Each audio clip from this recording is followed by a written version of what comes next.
ایک بہت عظیم آستانے پر موجود ہیں۔ ہندوستان میں سلسلہ فردوسیہ کے بانی ہیں حضرت شیخ رکن الدین فردوسی رحمۃ اللہ علیہ، انہی کے آستانے پر ہم اس وقت موجود ہیں۔ حضرت شیخ رکن الدین فردوسی رحمۃ اللہ علیہ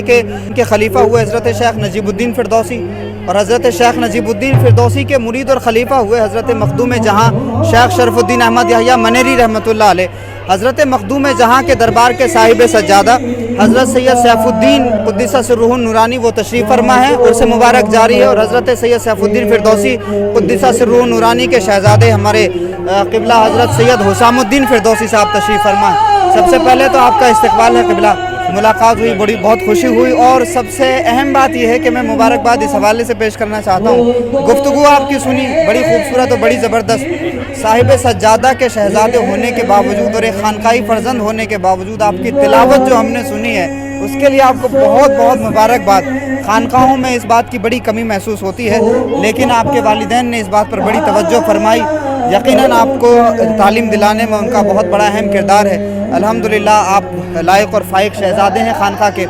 آپ کو مبارکباد میں بھی پیش کرتا ہوں۔ سید صاحب بھی بڑے خوش ہو رہے تھے آپ کی تلاوت سے، تو ذرا بتائیے کہ حضرت شیخ رکن الدین فردوسی رحمۃ اللہ علیہ کے سلسلے کے حوالے سے۔ سب سے پہلے تو بہت شکریہ، اور میں آپ کا استقبال کروں گا اس درگاہ میں۔ آپ مہمان ہیں اور آج ہم میزبان ہیں آپ کے، تو میں نے آپ کو دیکھا کہ حضرت مختار صاحب تشریف لا رہے ہیں، بڑی خوشی ہوئی اور خواہش تھی کہ آپ بھی خطاب فرماتے ہیں۔ محبت آپ کی۔ ہم لوگ آج 26 صفر المظفر کو حضرت مخدوم جہاں شرف الدین یحییٰ منیری رحمۃ اللہ علیہ کے دادا پیر کے عرس کی محفل میں ہم لوگ سب حاضر ہیں، اور ایک معتاد اندازے کے مطابق 800 سال پرانی یہ درگاہ ہے، اور خواجہ نظام الدین اولیاء محبوب الہی رحمۃ اللہ علیہ کی حضرت محبوب الہی کی جوانی ہے، اور حضرت خواجہ رکن الدین فردوسی رحمۃ اللہ علیہ کا آخری وقت ہے۔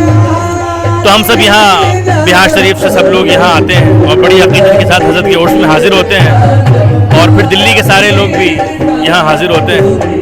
اور اس بارگاہ کی خاصیت یہ ہے کہ یہ دلی میں ہونے کے باوجود بھی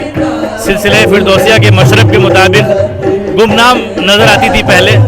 تو اس دور میں سارے لوگوں کو اس کی معرفت بھی ہوئی، لوگوں کا آنا جانا بھی بڑھتا چلا گیا، اور ماشاءاللہ یہ درگاہ اس وقت سے لے کے اب تک قائم و دائم ہے، لوگوں کی عقیدت کا مرکز ہے، اور لوگ اپنی عقیدت کا یہاں پہ عقیدت کے پھول پیش کرنے آتے رہتے ہیں۔ تو 22 خواجگان کی چوکھٹ ہے دہلی، بہت سارے اولیاء اللہ یہاں آرام فرمائے۔ حضرت ذرا بتائیے گا، حضرت شیخ رکن الدین فردوسی کے پیر و مرشد خواجہ بدر الدین سمرقندی،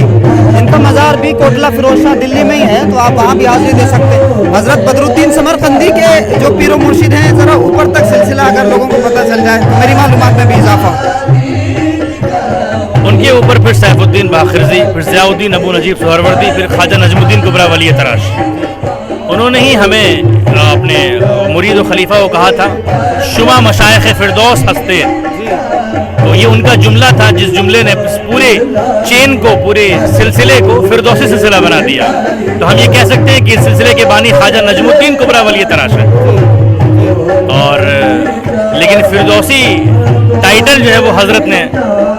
شروع کیا، اور شہرت حضرت کے سے ہی شروع ہوئی، اور پھر اب تک وہ جاری و ساری الحمدللہ۔ تو جس طرح سے چشتی دوسرے بزرگوں کے ساتھ بھی لگایا جاتا ہے، لیکن غریب نواز سے چشتی مشہور ہوا یہ سلسلہ، اسی طرح سے فردوسی پہلے سے یہ سلسلہ تھا، لیکن حضرت شیخ رکن الدین فردوسی سے اس لفظ کو بہت زیادہ شہرت مل گئی، ورنہ یہ سلسلہ سہروردیہ کی شاخ ہے۔ جی بالکل صحیح فرمایا آپ نے، یہ بنیادی طور پر سہروردی سلسلہ ہے ہمارا الحمدللہ،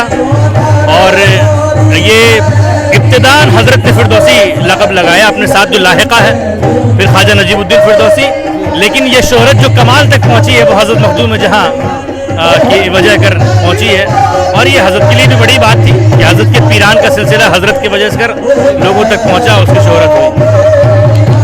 یہ بڑا کمال ہے، ہر سلسلے میں کوئی ایک صوفی ایسا ہوتا ہے جس کی وجہ سے اس سلسلے کی شہرت اتنی زیادہ ہو جاتی ہے کہ اگلے اور پچھلے بزرگان دین ان کے نام سے جانے جاتے ہیں۔ تو حضرت شیخ رکن الدین فردوسی کے بعد حضرت شیخ نجیب الدین فردوسی اور ان کے مرید اور ان کے خلیفہ ہوئے حضرت مخدوم جہاں، جن سے یہ سلسلہ فردوسیہ پوری دنیا میں تقریباً پھیلا ہوا ہے۔ اچھا حضرت، چونکہ والد محترم بھی یہاں تشریف فرما ہیں، آپ بھی ہیں، تو اب اس خانقاہ فردوسیہ کی جو تعلیمات ہیں یا خانقاہ فردوسیہ کی جو خدمات ہیں، آپ لوگ کس طرح سے مخدوم جہاں کے دربار سے عام کر رہے ہیں؟ لوگوں میں کیا کیا خدمات وہاں ہو رہی ہیں؟ سب سے بڑی بات ہم لوگوں کے لیے جو امتیاز ہے اور ہم لوگوں کے لیے جو فخر کی چیز ہے وہ حضرت مخدوم جہاں کی تعلیمات ہے۔ ہمارے یہاں کرامتوں کا ذکر بہت کم ہے، تعلیمات ملفوظات اور مکتوبات کی شکل میں زیادہ نظر آتی ہے۔ الحمدللہ فردوسی مشائخ میں حضرت مخدوم جہاں کے 10 ملفوظات ایک یکے بعد دیگرے الگ الگ مجالس میں الگ الگ تاریخ میں جمع کیے ہوئے پائے جاتے ہیں، ملتے ہیں، اور اللہ کا شکر الحمدللہ اس زمانے میں وہ سارے ملفوظات جو فارسی میں تھے ان کو اردو میں ترجمہ کر کے منظر عام پر لایا گیا ہے۔ کچھ تو خانقاہ معظم حضرت مخدوم جہاں سے شائع ہوئے اور کچھ ملفوظات خانقاہ منعمیہ قبریہ سے شائع کیے گئے، حضرت سید شاہ شمیم الدین احمد منعمی دامت برکاتہم العالیہ کی سرپرستی میں، ان کی تحقیق اور ترتیب کی روشنی میں۔ اس کے علاوہ حضرت کے مکتوبات مشہور ہیں، معروف ہیں، ان میں سے سب سے قیمتی مکتوب مکتوبات صدی ہے، مکتوبات 2 صدی ہے، جس کے بارے میں حضرت غوث گوالیری رحمۃ اللہ علیہ شد تاریخ سلسلے کے بزرگ ہیں، انہوں نے فرمایا تھا 500 سال پہلے یا تقریباً 400 سال پہلے، حضرت کی سن وصال مجھے یاد نہیں ہے، اس کے لیے معذرت، انہوں نے فرمایا تھا کہ اگر کسی کا کوئی شیخ نہ ہو تو وہ مکتوبات صدی کو پڑھے، اس کو شیخ کامل کی تلاش ہو تو شیخ کامل مل جائے گا۔ تو الحمدللہ وہ ساری کتابیں اللہ کے فضل سے اردو میں ترجمہ ہو کے شائع ہو گئی ہیں اور سب کام اس زمانے میں خانقاہ میں ہوا ہے۔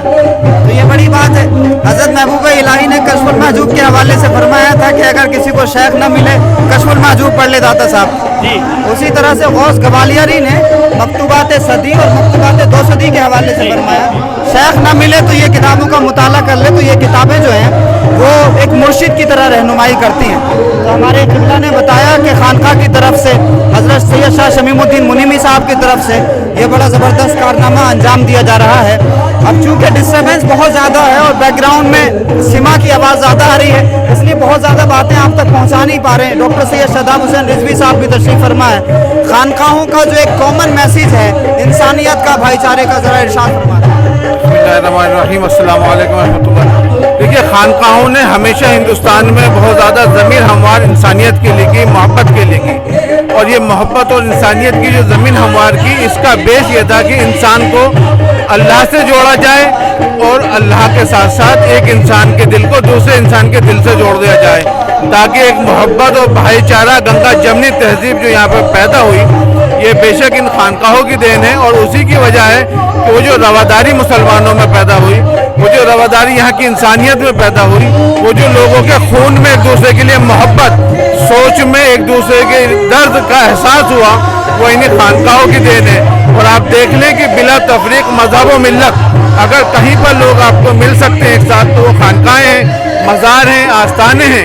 اگر کوئی ایسی بھی خانقاہ ہے جنہوں نے فلٹر کیا تو انہوں نے بھی محبت و انسانیت کا درس پہلے دیا، اور یہی وجہ ہے کہ آج ہندوستان میں ایک بہت اچھی فضا جو ہمارے بھائی چارے میں ہے، ہمارے قومی بھائی چارہ ہے، ہمارے وطنی دوسرے بھائیوں کے ساتھ ہماری محبت ہے، یا وہ آج ہماری بات کرتے ہیں تو اس میں بے شک انہی بزرگوں کی دین ہے، انہی بزرگوں کے فیوز و برکات کی وجہ ہے، انہی کی محنتوں کا یہ نتیجہ ہے کہ ایک بہترین باغ ایسا ہندوستان میں لگا کے دیا جس میں الگ الگ رنگ کے پھول تو ہیں، مگر ان پھولوں کی خوبصورتی دوسرے کانٹوں کو دبا دیتی ہے، ان کے کانٹوں کی چبھن کو ختم کر دیتی ہے، اور پھر ایک اچھی خوشبودار بہت اچھی فضا اور دیکھنے میں بھی اچھی جو یونٹی ان ڈائیورسٹی کا محسوس ہے، وہ آپ کو اسی باغ میں ملے گا، اور وہ باغ بے شک انہی خانقاہوں انہی بزرگوں کی محنتوں کا ثمرہ ہے۔ سلسلہ فردوسیہ کے حوالے سے یا ان بزرگوں کے حوالے سے آپ کو بھی کوئی معلومات ہو تو کمنٹ باکس میں ساجھا کر سکتے ہیں۔ بہت بہت شکریہ ہمارے ساتھ جڑنے کے لیے۔ السلام علیکم۔